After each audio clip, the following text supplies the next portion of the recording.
Good evening and welcome to the first event of the Spring Executive Speaker Series presented by the Farmer School of Business in partnership with the Miami University Alumni Association. My name is Megan Langhouse and I will be the moderator for the event today. Two reminders for all of our viewers and our students watching this evening. You have the option to ask a question throughout the presentation by using the Ask a Question button located directly below the video screen. I'll be posing a number of questions to Candace during the live Q&A toward the end of the event. If you are a student watching for either a class assignment or class credit, I'll be collecting the student attendance at the beginning of the live Q&A. So watch for a banner at the bottom of the screen asking for you to submit your first name, last name, professor, and class. You'll do this via the Ask a Question button too, but I'll remind you at that time. I'll now turn the event over to the Dean of the Farmer School of Business, Jenny Derrick. Well, welcome again to our first Executive Speaker Series of the semester. I am delighted that you could join us. As you know, my name is Jenny Derrick and I became the Dean of the Farmer School last July. This semester we will welcome 4 incredible speakers from a mix of different industries. While we certainly enjoy having our executive speakers on campus, the advantage of this format is plentiful. In particular, going virtual allows us to welcome our alumni and friends to join these events, and I'm so pleased to have many participating this evening. Tonight, our speaker is Candace McGraw, the CEO of Cincinnati Northern Kentucky International Airport, known as CVG, our local airport here in Cincinnati. As you know, the title for this event is Always Embracing What's Next, Lessons in Leadership with Candace.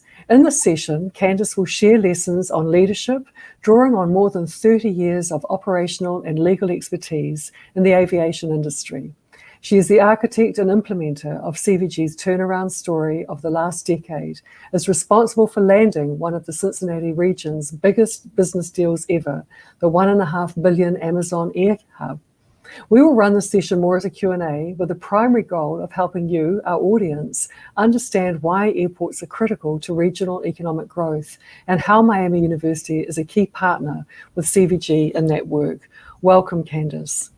Thanks for having me, Jenny. It's good to be with you.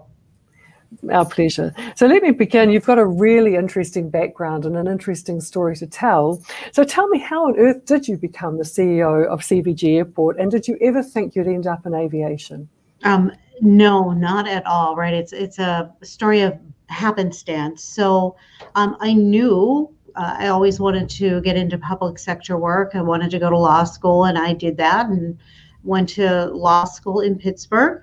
And out of law school, I found a husband and had a child, and my career trajectory changed and ended up in Cleveland and worked for the city of Cleveland, who owns and operates the airport. So a different management structure, but I became the airport's lawyer and loved the business. So I did purely legal work for a number of years and then moved over to the administrative managerial leadership side. And it's been a great career. I think often, all of us, come and go from airports and never think about them as a business and the operations end of it. It's a fascinating field.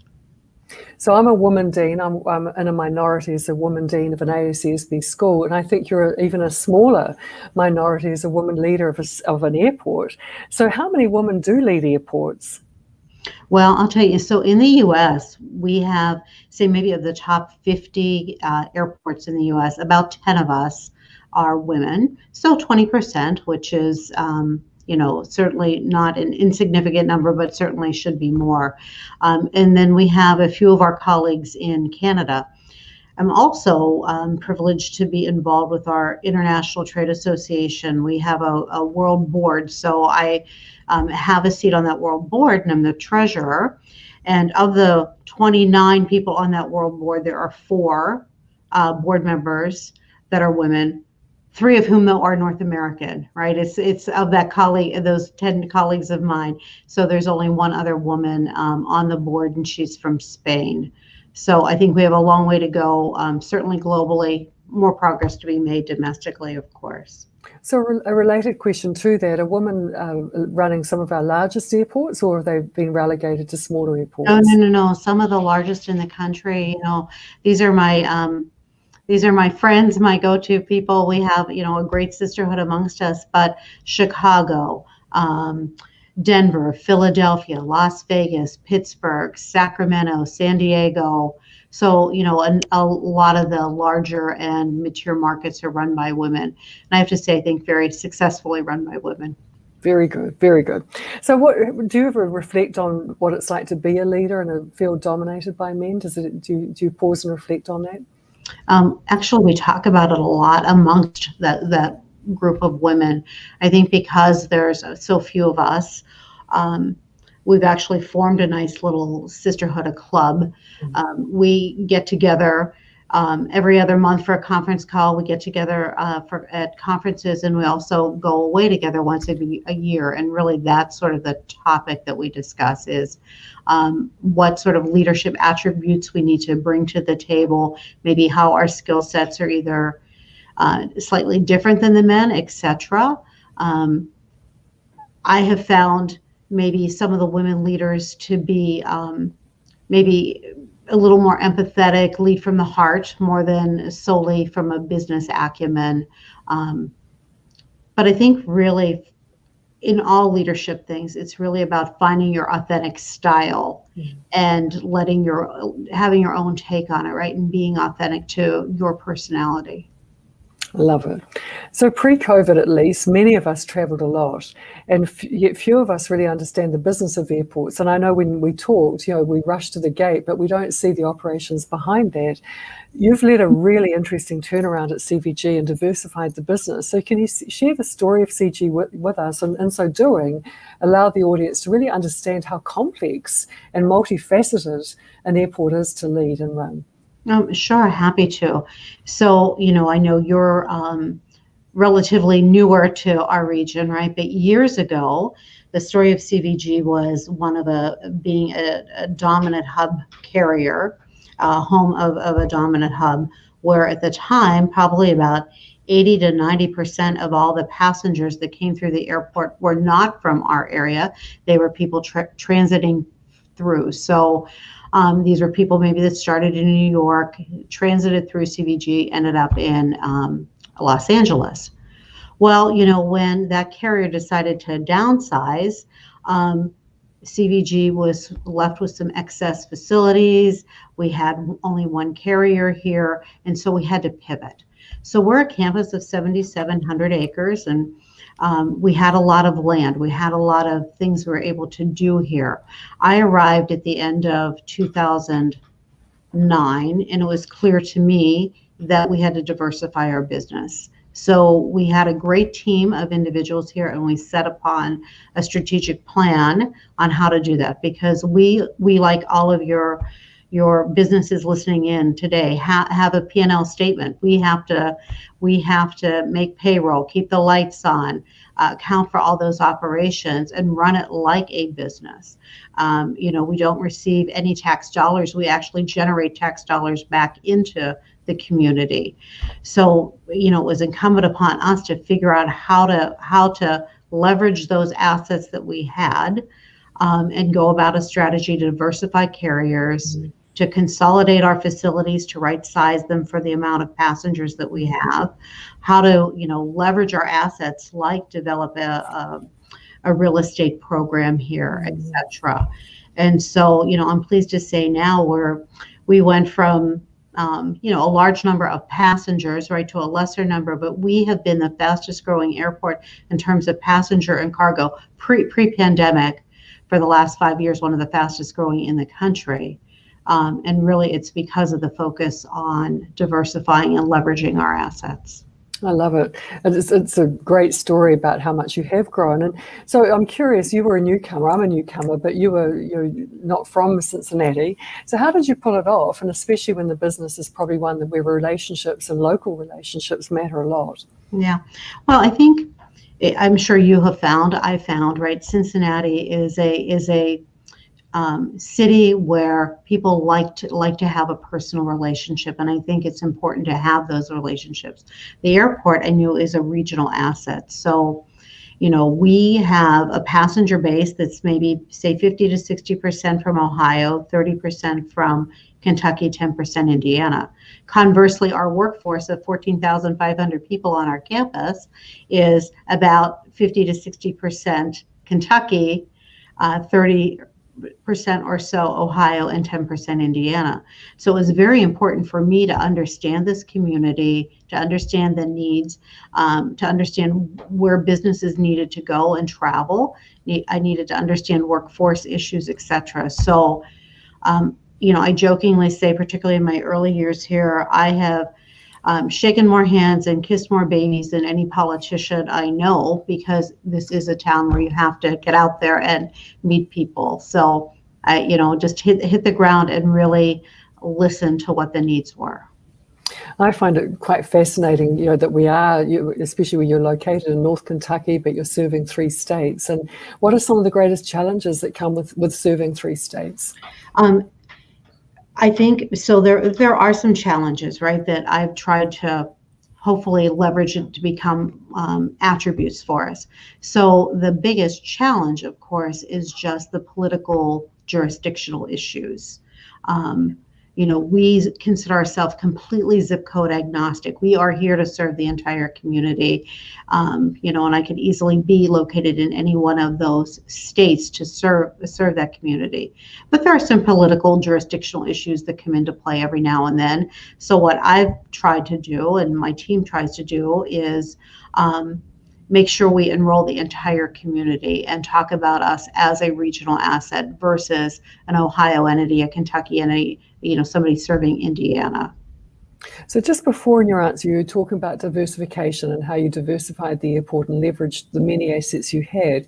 Can you give a little bit of an example about what diversification means in the context of an airport? Oh, 100%. So I'll tell you I think the Great Recession taught us a lot. I think this pandemic is certainly teaching us a lot. And, I haven't had the privilege of attending your great school of business, but it's really all about making sure, your eggs are not in one basket. So coming out of the downsizing of the hub, we realized we couldn't be dependent solely on one revenue source, one airline, one revenue source.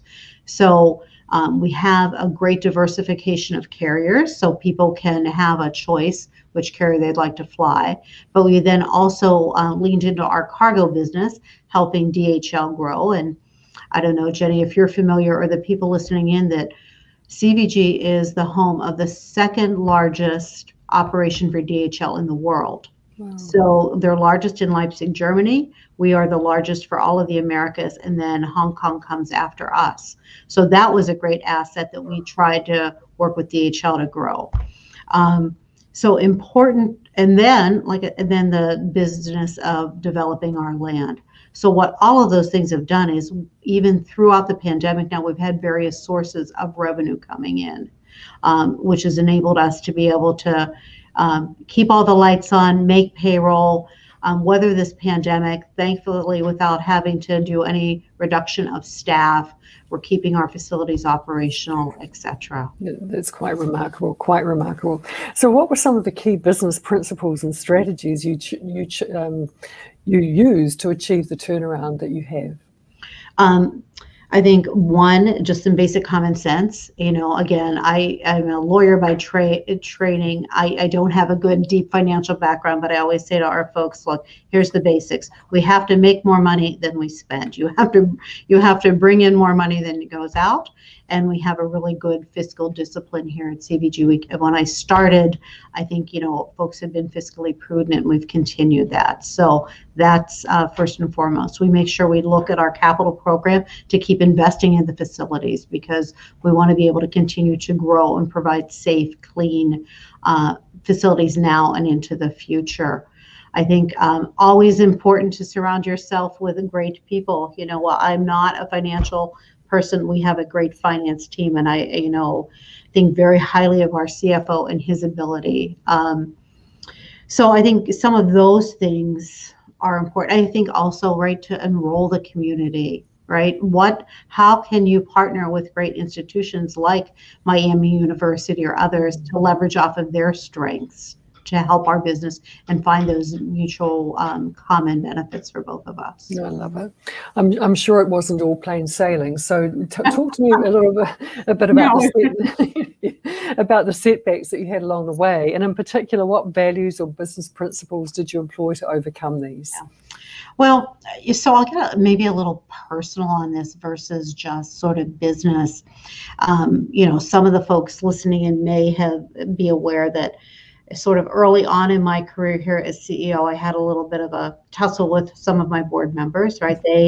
They thought we should go in one direction, and I felt to my core that it was the wrong direction. We had really good fundamentals in place, and we needed to keep moving in a particular direction that was more inclusive, more enrolling of the entire community, etc. We had a great team in place.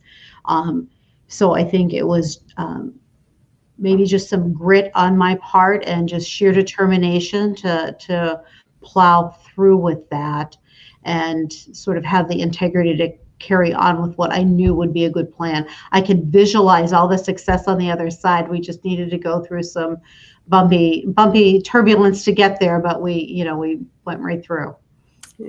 Very good. So in my introduction, I talked about the $1.5 billion Amazon Air Hub that you secured for CVG. So clearly Amazon's become an incredibly important partner to the region. How did you land that deal? I'm really interested to know. Yeah.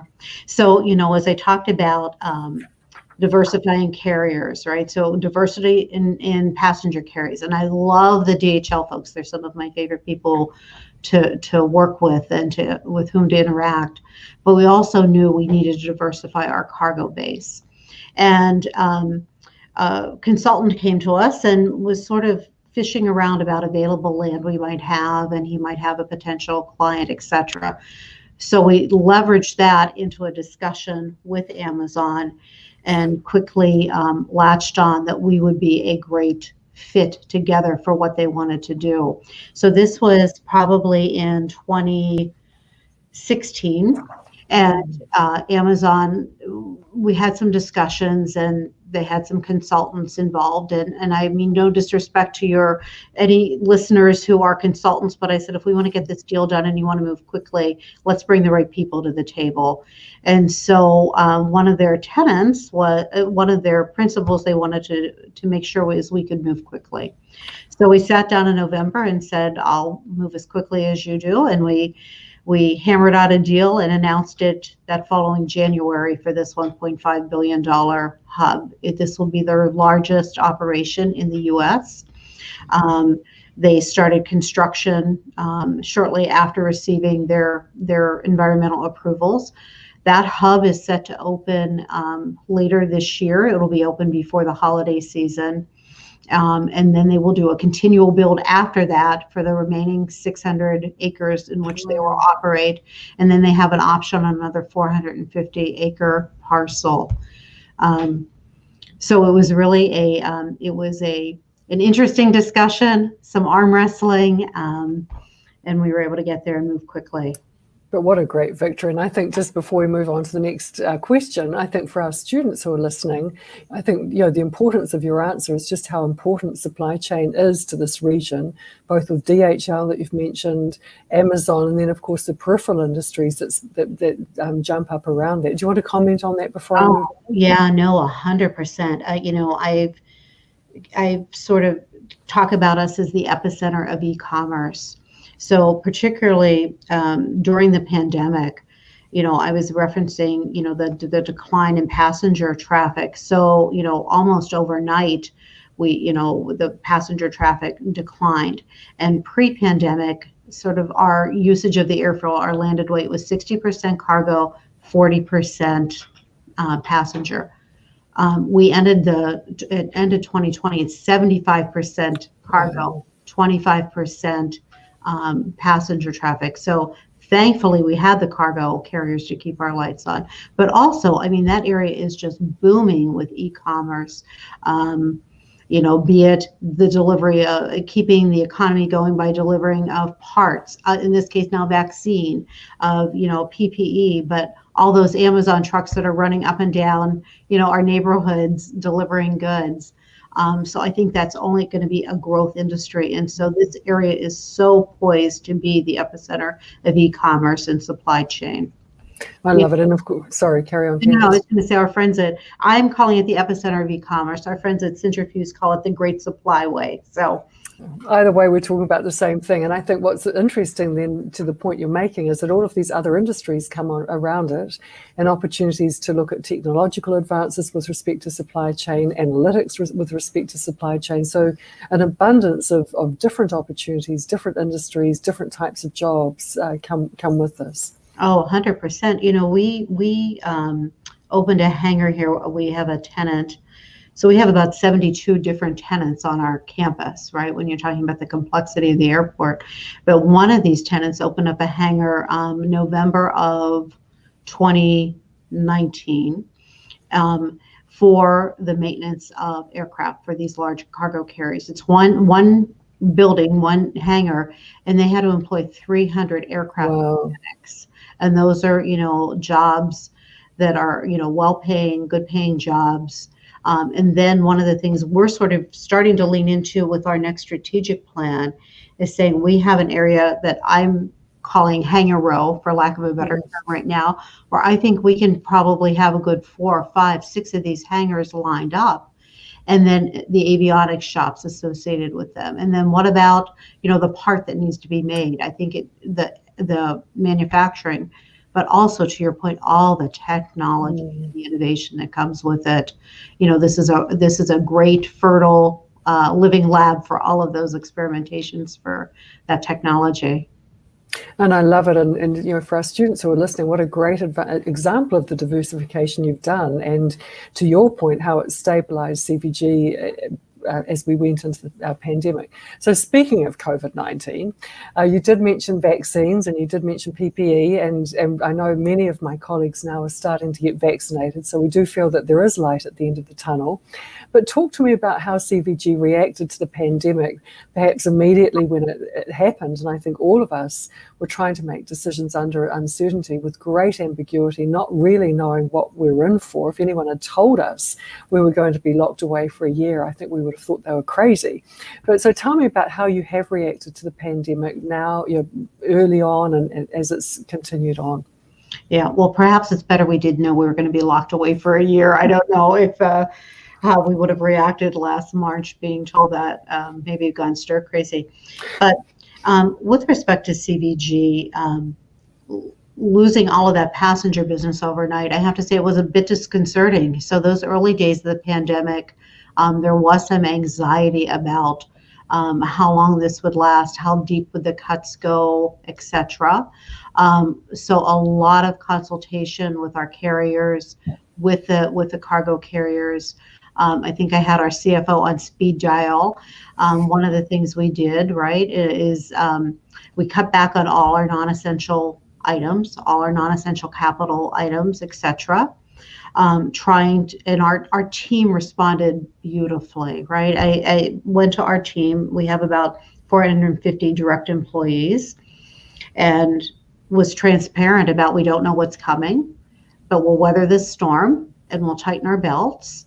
And, I jokingly said to them, well, as we go forward, we can't afford steak anymore. We can't afford chicken. We're not even at hot dogs. We're on a ramen noodle diet for the rest of the year and maybe beyond. And that's the way we're going to preserve our jobs and maintain our facilities. And it was really just having those transparent conversations with our team about what it would take to weather the storm. Fortunately, as you said, I think we see some light at the end of the tunnel. So last year in 2020, as I said, we finished at about, our passenger base was about 30% of what it was in 2019. This year we're projecting about 50%, is sort of what the industry is projecting nationally, and we're tracking with that. And I think, the full recovery is not anticipated probably until about 2023. But because I think we've saved, We're being prudent about what we're doing. The airport will be fine, and we will weather this storm, and we'll continue to grow out of the pandemic. So you've partially touched on an answer perhaps to the next question when you talked about how the team rallied together, but what did the pandemic reveal about CVG's business? Well, I'll tell you what it revealed is, thankfully, we went into it in a strong cash position. We have always been leanly staffed. We had great conversations with our team always. We had a good relationship with all of our team going in, and we really tried to educate all of the employees here on the business of the airport, so that when we had to come to them, when I had to say to them very, transparently, like, we don't know where we're going. Trust me, we'll be there on the other side, and just work with me as best you can. We were able to get through it. And so I think having those good fundamentals and relationships established during the good times will get you through the bad times. And I'm sure there were times, you've already said you had the CFO on speed dial, so I'm sure there were many sleepless nights on your part that you probably couldn't show your staff, just perhaps how concerned you were. So what did it teach you, Candace, as the CEO of CVG, about how to be resilient? Yeah, you're 100% right about not being able to show it sometimes, right? I always say, if you want to be in a leadership position, you have to have developed thick skin, broad shoulders, and a good poker face, right? So even when there were some sleepless nights, and I normally don't have many, but there were some at the beginning of the pandemic, you can't let it show, right? You have to put on a brave face. I think be transparent that there is some angst there, but I have a little quote that is attached to my computer that I saw years ago that just for whatever reason resonated with me, that said, a good leader defines reality and gives hope. Yeah. So I think that's sort of the way we had to lead through the pandemic. I love that. So what changes did you make at CVG that you think will last beyond the pandemic? And I think when we look at our industry, for example, we know that we shouldn't go back to exactly the way things were. We need to take the best of what the pandemic's taught us and move forward. So what does this mean to CVG? Yeah. So in terms of just, I don't know if you've been able to travel or your listeners have been able to travel. So hopefully when you are able to come back to CVG, you'll see some physical changes at the airport in terms of, the plexiglass we see everywhere, the distancing, etc. But some of the things that we've really leaned into heavily and are investing in are more of the touchless technologies, how to accelerate different cleaning processes. We've implemented or will be implementing some different changes to our HVAC system, etc. So a lot around health, cleanliness. I think those things will continue, of course. And then I'll be curious, how the industry overall, how the airlines rebound and what technologies they carry forward, etc. There was a lot of discussion amongst my peers of should we change design standards in the buildings to accommodate for more space. I don't know if we need to go that far, but I think you'll still see a renewed focus on the cleanliness. And then a lot of discussion also around procedures. If, heaven forbid, there's another pandemic-like event, and how do we respond maybe more quickly and more efficiently.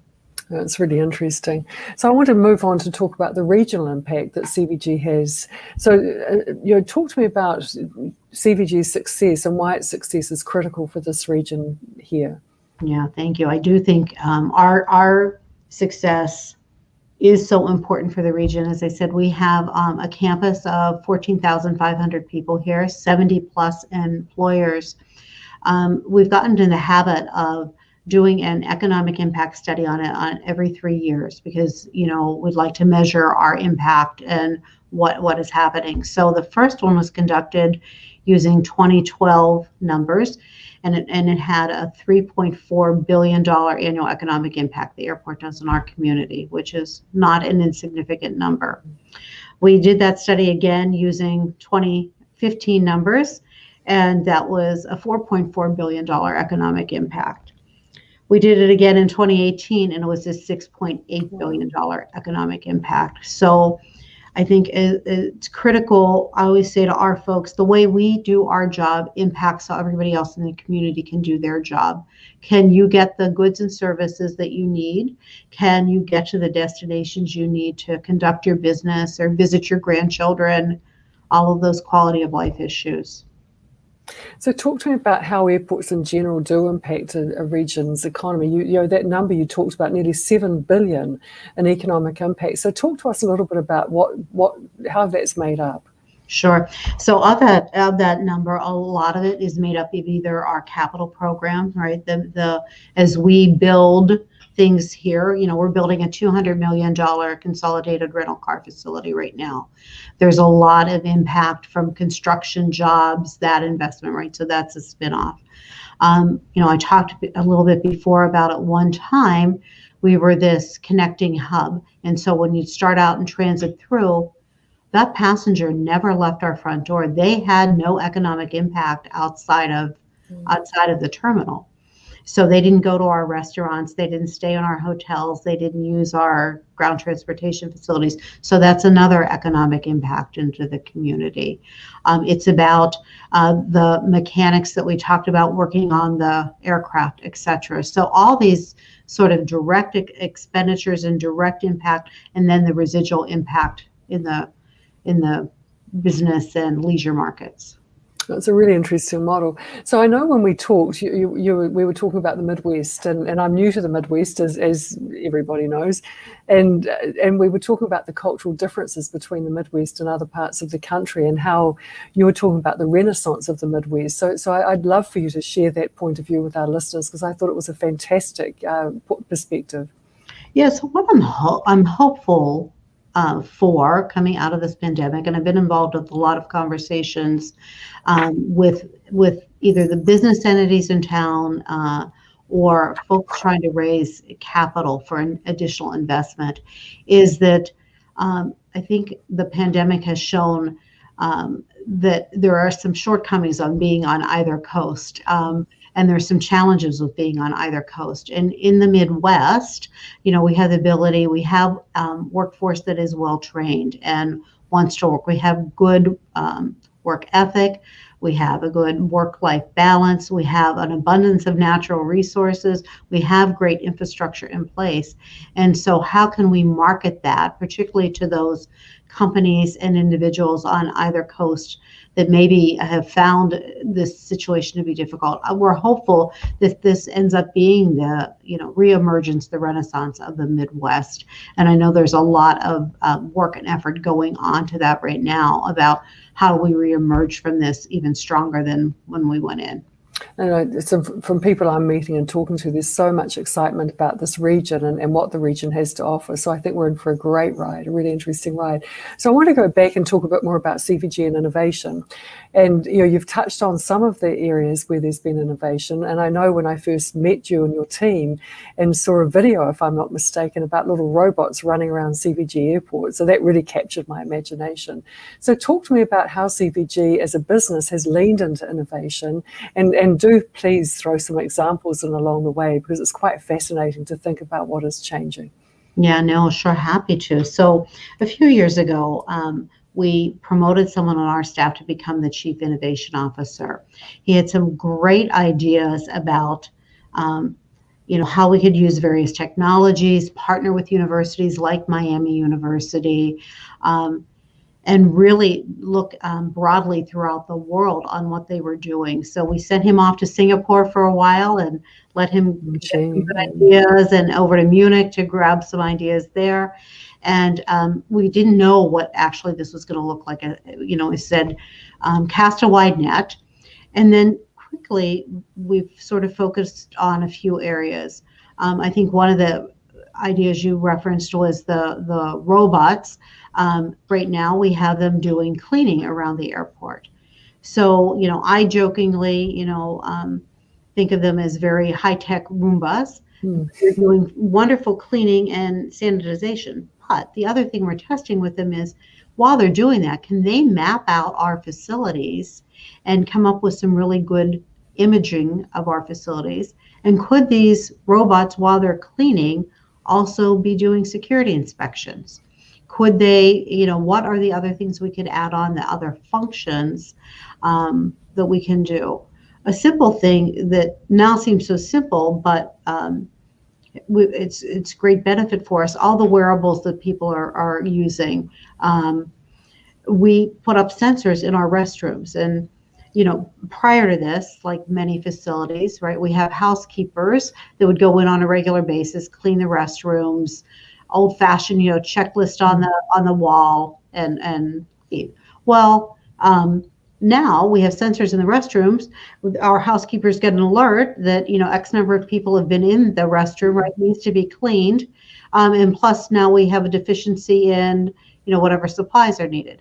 Well, that has helped us realign our cleaning staff, realigned hours, gathering a lot of information about that. So, there's a variety of things we're doing in terms of autonomous vehicles. There was another example that you showed was about people who require additional assistance getting to the gate. And again, I thought that the work you're doing in that space is phenomenal. So could you share about that, please? Sure. There's something that we've been working on of, could you have one of these small robots travel behind you, carry your luggage, help with directions, etc. And could we make these available? People who are mobility impaired or have difficulty carrying items. And so we've been testing those as little trail along concierge, so to speak. I think they're such a good idea. I was so impressed by what you're doing. So, in general, what does innovation mean for CVG and for aviation in general? Right. I think I have to say I'm really proud of our innovation team. They are one of the leaders, I think, in the country in terms of leaning into innovation. We're not afraid here to give something a try. Hopefully it works, and if it doesn't, we learn from that. We'll pivot and move on to something else. Also, I think what our team really does really well is take what we think is a simple item that we know, and how do you turn it into something else? For instance, what do we do in terms of even the glass in our facilities for energy savings, energy conservation, security, safety, wayfinding, taking the basic needs and transferring them a little bit. I'm going to bring us back to Miami University for a minute. So people listening should realize that we have an airport here at Oxford. I must say I thought it was a mystery. I could see this big chunk of land on the map that said we had an airport. And then just recently, I saw that we've gone into partnership with CVG. So can you talk to me a little bit about what the airport does here in Oxford, who uses it, and also therefore why, what's behind the relationship? Sure. So Miami has a great airport there, the Oxford Airport, OXD, used primarily for like weekend flyers and or people coming in to visit their children, or maybe some of the students there.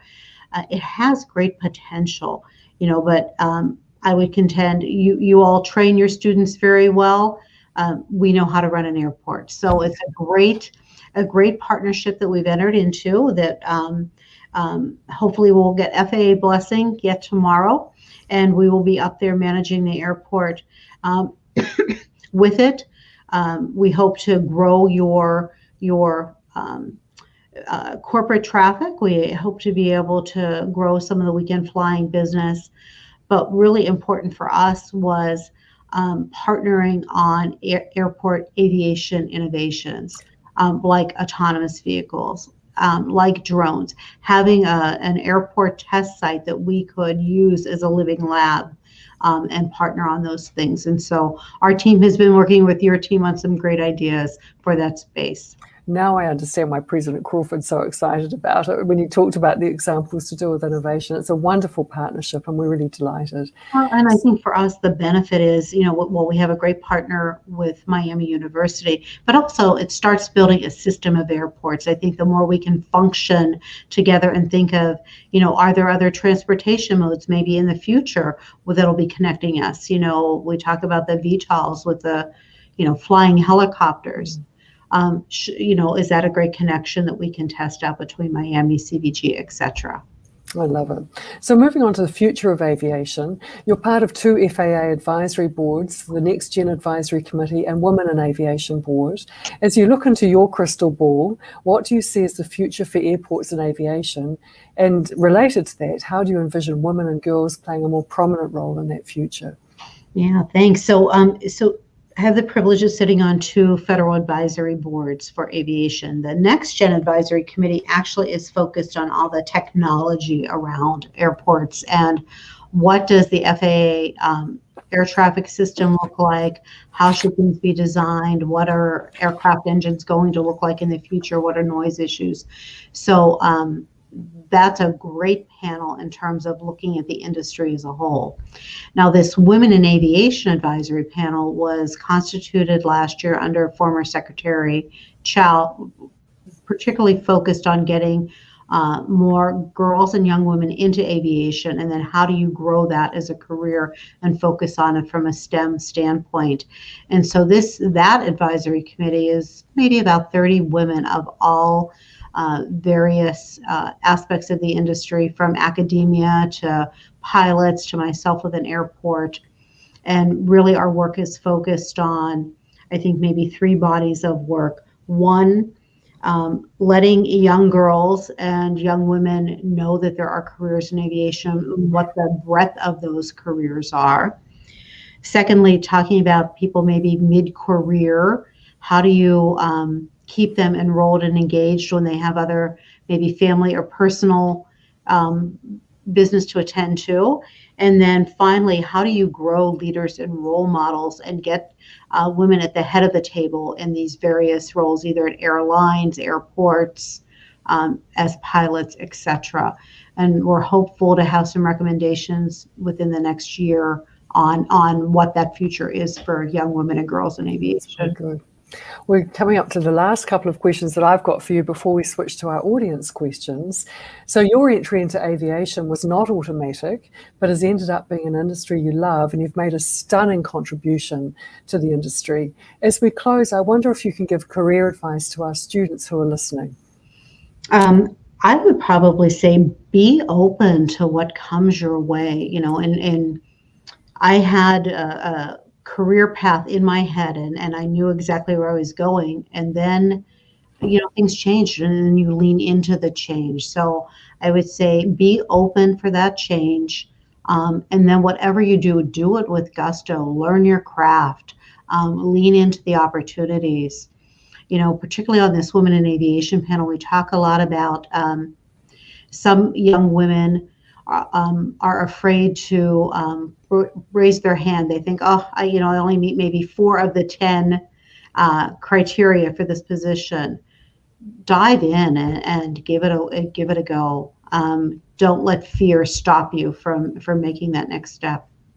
I love that. Be a bit fearless is a good thing. So my last question before I flick to the audience questions is, what does work-life balance mean to you, and how do you manage work-life balance? Well, I think I told you, as when we talked prior to this, that's an area I have not mastered, right? I think early on I struggled with that, and oftentimes didn't do it well. So maybe let me save some of your young women listeners a lot of my decades of angst.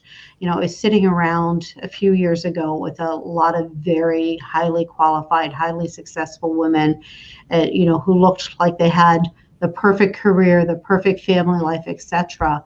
And I said, how do you have it all? Can you have it all? And somebody laughed and said, well, you can have it all, but not all at the same time. So I think, don't set unrealistic expectations, right? Sometimes your family life is going really well. Sometimes your work life is going really well. They often don't intersect. So when they do, take hold of that and enjoy it. But don't have unrealistic expectations. I think that's great advice. Now I'm going to switch to the final part of our interview, where I'm going to look at the chat that's on the screen. So I'll be reading questions to you, Candace. And these are questions that have come in from our students. Megan, shall I just go ahead and read? I was just going to remind the students. Yeah, perhaps Jenny, maybe it might be helpful if you would read that. I will. Yeah. So Megan had a reminder, and then I'll go to the questions. Go, Megan. Yep, I just want to remind students at this time, if you're here for a class assignment or class credit, instead of asking a question, you can go ahead and submit the class and your professor's name. Also include your first and last name in the submission. Jenny, you can go ahead and lead the Q&A. Brilliant. Thank you, Megan. So the first question that came in is, can you talk about negotiations between the airport and an airline? How long does it take to figure out agreements, and how long do they last? Yeah, interesting. The way you have to structure what we call a use and lease agreement for carriers to use the airport is all of the carriers have the same base underlying agreement. So, they all have to agree to the same lease terms and the same rate structure. So that can be a fairly difficult negotiation because they all have to agree to the same terms. Normally, the way it happens is whoever your dominant carrier is leads that discussion in terms of the airlines. The cargo carriers sign a different agreement, but again, it's similar rates and charges. So they can last for various periods of time in terms of how they use the airport. We also have separate leases with our tenants for the ground lease. Everybody here pays a ground lease. Frankly, all of our concessions within the airport, those are different leases. Everybody pays a certain percentage of rent to us based on their sales. So a lot of different complex lease negotiations. That's really interesting. So another question for you. CVG has 4 runways.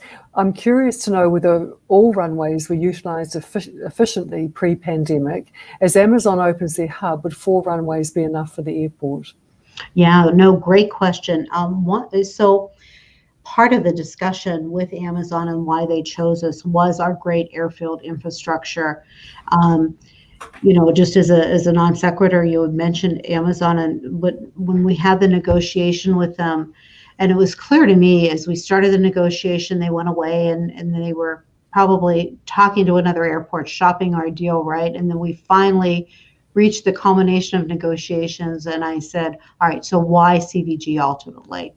And they said, 1, it was your great airfield infrastructure.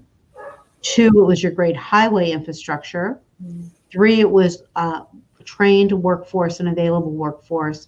And 4th, you could move at the speed of business. So getting back to our great airfield infrastructure, no, pre-pandemic, our runways were not all fully utilized. We have capacity for growth. And so we think the 4 runways will be able to accommodate the return of all the passenger carriers, the growth of those passenger carriers, and the cargo carriers. We can get great utilization out of the runways. What a great position to be in. That's really good to hear. So moving on to the 737 MAXs. So what impact did the Boeing 737 MAX problems have on CVG, if any? What impact do you think they will have, will the MAX crisis have on the trust the public will have in traveling on that aircraft? Yeah, so fortunately for us at CVG, the MAX issue, we did not have a lot of carriers using the MAX here at CVG. So unlike some of my colleagues, right, that had capacity constraints, they had to remove aircraft from those markets. One of the impacts I think that it did have here was that Southwest is heavily reliant on the 737 MAXs. So I think it inhibited some of their growth here that we would have otherwise seen. But, now that they're recertified, a complete confidence, I would fly on them without hesitation. When they were recertified, the FAA administrator, who is a pilot, he's a former Delta pilot, he and his family flew that first flight. He actually was in the cockpit, so he had great confidence in it. That's great. And so a related question, one of our students wants to know, did you ever get your pilot's license? No, not me. I love the business side of the airport, and I love going to places. Truth be told, I'm not a particularly good flyer. I have motion sickness, so I take my Dramamine every time I fly. You probably know more about traveling than most of us too. So what kind of risk management strategies does CVG develop to mitigate risks in your operations? Yeah. So we have actually we have a risk manager on staff, as you can well imagine. And so I think in terms of risk mitigation, we think of it broadly, right? First, we try to mitigate any risk to our brand when we think of certain things. We also have a huge focus on safety and security, and have emergency drills, and have personnel that are well trained in those aspects. Great insurance coverage. The other thing that's a differentiator for us is we have what's called Safety Act assurance. So post 9/11, Congress implemented something called the Safety Act.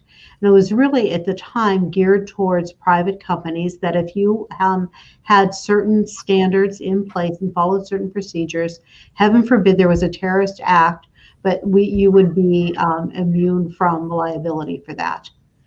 Our risk manager at the time, very innovative, said, yeah, I think this can apply to us. And we've been the only airport in the country to have applied for and received certification and designation in accordance with that Safety Act. Wow. So every 5 years, we have to reapply, talk about all of the procedures we have in place from a safety and security standpoint to achieve that certification. I am loving these questions from our audience. I've got another really good one for you. Currently, there is one full service, that's Delta airline, that uses CVG as a focus airport. What do you think needs to change in order to encourage Delta to open up new routes and to turn CVG into a Delta hub? Do you think it would be possible to bring passenger traffic to the 2005 level in the future? I would love it. That would be possible. It is not going to be possible. So for those of you who are familiar with the airline industry, there was a lot of consolidation back in the mid 2000s, and then moving on, right? So there used to be, a number of passenger carriers, and then you had all the legacy carriers combined. So, Delta Northwest merged, Continental United merged, American US Airways merged. As a result of that, like when there are bank mergers, you don't keep your headquarter bank on every corner, and those airlines have made choices about where to invest in those hubs. I think we are a great location. I think we have a good amount of service. I don't foresee us coming back, certainly not as a Delta hub. They've made their decisions. That's not to say we don't talk to other airlines about the ability to increase service, et cetera.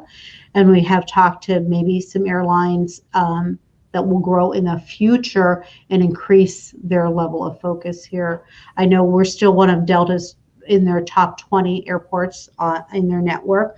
We're probably within the top 5, I know, of Allegiant. I think we're in the top 5 or 6 of Frontier in terms of level of operation. So that's really interesting. So we're still trying for more air service. Yeah.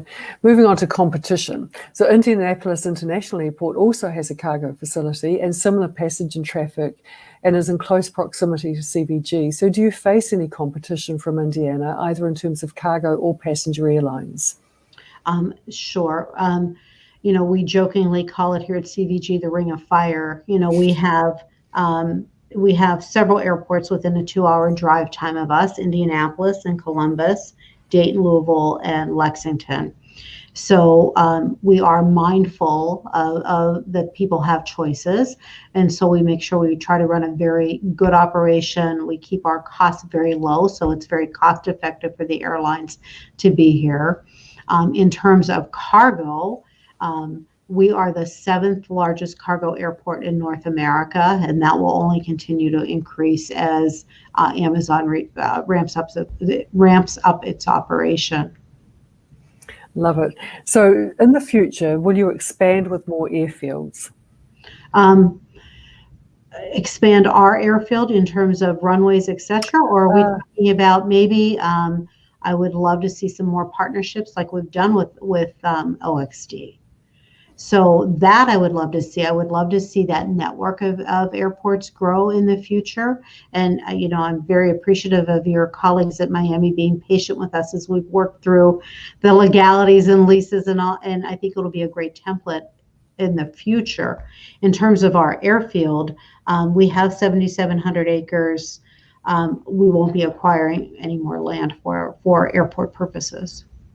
So my last question, which may be a bit tricky, which airline is your favorite? Is that something you'd like to answer? You can say no. I want to know. I'll tell you, whichever airplane I'm getting on, that's my favorite. Any of them that will take me to fabulous destinations. It's a very diplomatic answer. And I must say, as we're closing, I've really enjoyed watching the sunset behind your office.